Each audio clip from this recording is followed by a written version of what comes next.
अपने history maker record machine power star Pawan Singh और टुनटुन यादव के बीच गाने को लेकर काफी जोरदार बहस हो गई है। जैसे कि दोस्तों पिछले कई दिनों से काफी विवाद देखने को मिल रहा है टुनटुन यादव के गाने और पवन सिंह गाने को लेकर। जिस गाने का बोल है चल चल तोरा माई से कहता नहीं, एक गाना को लेकर काफी भोजपुरी में फिर से दोबारा विवाद देखने को मिल चुका है। जैसे कि दोस्तों मैं आप लोगों को बताना चाहता हूं कि अखिलेश कश्यप के द्वारा कहा जा रहा है कि एक गाना मेरा लिखा हुआ था और पवन सिंह के द्वारा चोरी किया गया है, और पवन सिंह टीम के द्वारा यह कहा जा रहा है कि गाना मैंने पहले गाया है और टुनटुन यादव किसी शूट से चोरी किए हैं। जबकि दोस्तों मैं आप लोगों को बता देना चाहता हूं कि ना यह गाना पवन सिंह का है और ना ही टुनटुन यादव का। इससे पहले पवन सिंह से भी पहले एक गाना राधेश्याम रसिया का गाना बहुत आज से 4-5 साल पहले आया था। आइए आप लोग प्लीज को देखा।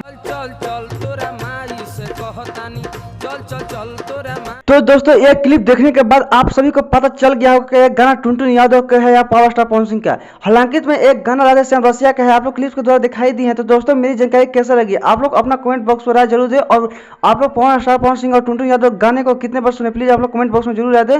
मिलते हैं नेक्स्ट वीडियो में, आज के लिए इतना ही। और पवन सिंह और टुनटुन यादव पर ऐसे प्यार बनाए, दोनों गाना का प्यार सपोर्ट बनाए रखें। लव यू, जय हो।